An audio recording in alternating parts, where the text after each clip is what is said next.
Hello, Professor Regan. Here is my Task 18 assignment. Number one, my research.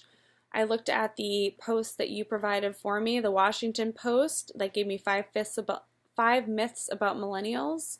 Those myths include that millennials depend on their parents and can't find jobs, they're most self-involved generation, they aren't interested in marriage, that Republicans don't stand a chance with them, and they have an infinite attention span.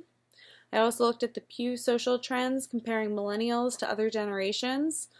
I found from that article that there is more diversity amongst millennials. Marital status has decreased by over 50%. Female adult education has increased, whereas male adult education has decreased. Household income has increased, and the population has also increased. I looked at the Pew Social Trends, more millennials living with family despite improved job market. And from that article, I gathered that the labor market has improved, but young adults are still not living independently and live with their families. I found that the nation's 18 to 34-year-olds are less likely to live independently of family than they were in the depths of the Great Depression. That 18 to 34-year-old population has grown by nearly 3 million since 2007, but the number heading their own households has not increased. Independent living has not increased, and college enrollment has declined. I looked at the Pew Social Trends for the first time in modern era. Living with parents edges out other living arrangements for 18 to 34-year-olds. And that article stated that living at home with a parent is the most common young adult living arrangement for the first time on record. Living arrangements differ significantly by gender. In 2014, more young women than young men were heading up a household without a spouse or partner. On my own, I looked at the articles, one from Forbes that is 6 millennial myths that need to finally die. And these myths include that millennials cannot live without their parents, that they're unemployed, they are lazy, and they have an emphasis on sex without marriage. I also looked at an article on Thrillist.com that is millennials aren't the enemy, the stereotype is. And this compares myths to reality. So one myth is that millennials are lazy, whereas they're actually hard workers who want to prove themselves. Another myth is that they are whining versus the fact that they're eager to make a change, which was evident in the past election. Another myth is that they are entitled, whereas they're actually anything but privileged. I looked at an article on Fortune.com, 5 myths about millennials in the workplace, and this consists of myths such as that millennials have different career goals from other generations. They're constantly wanting a trophy. They are digital addicts. They cannot make a decision on their own, and they give up if something isn't fulfilling. Number 2, who have I interviewed? I interviewed 2 teachers. First, Joan Stomatuk, who was a teacher at Marblehead High School for over 20 years. She taught mainly business courses, and she felt that there was definitely a difference amongst the millennial generation. She felt that they were very entitled and that they were always told that they were great, even when they didn't necessarily work for it. And she thinks a big part of that is that a lot of parents, both the mother and father, were working at that time. And she felt that a lot of students had to fend for themselves. And she thinks that divorced families also increased that level of entitlement. I interviewed Brianne Beatrice, who is a professor at Salem State University and has been for the past 10 years in the theater department. She thinks that there is definitely a noticeable difference between millennials and other generations, and she thinks that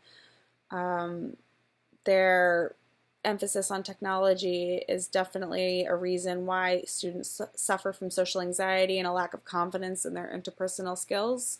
She thinks that the gender roles of male and female has definitely changed for a positive way, and she thinks that those stereotypes are becoming obsolete. And she thinks overall that that generation is one seeking instant gratification. Number 3, what other reporting have I done? I conducted a survey that I passed out to a minimum of 20 students between 2 of my classes. One class was a senior level course and one class was a 300 level course. So the selection of students ranged from sophomore, junior, and senior levels. I was hoping to gain a variety of ages within the millennial spectrum to get an adequate number of viewpoints. Within the survey, I asked students a number of questions and then measured their level of agreement with the statement I provided. My hopes out of the survey was to gain insight into the viewpoints of millennials to see how they saw themselves in order to compare and contrast those viewpoints with the facts and myths I will be discussing in my article.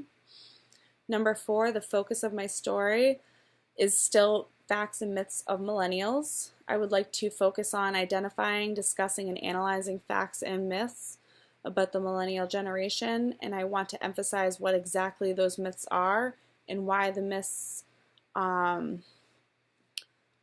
just that, myths, and what facts are real for this generation.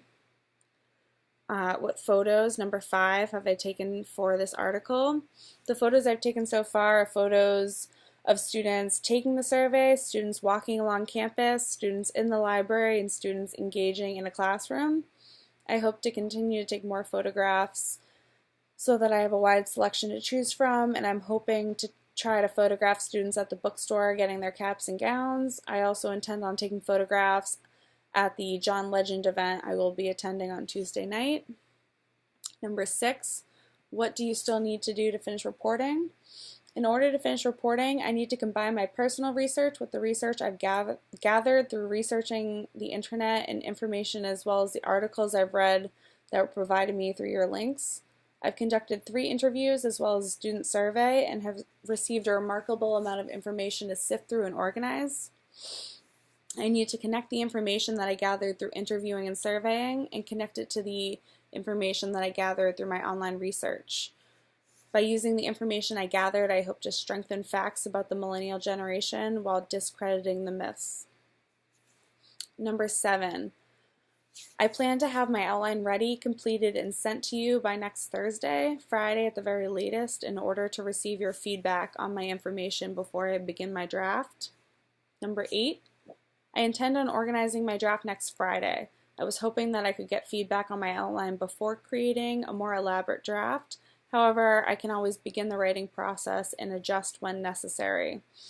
I plan to have my first draft completed by Sunday, May 7th, so that I'll have Monday and Tuesday to continue to look over and edit my draft before turning in the final copy on Wednesday. Thank you very much.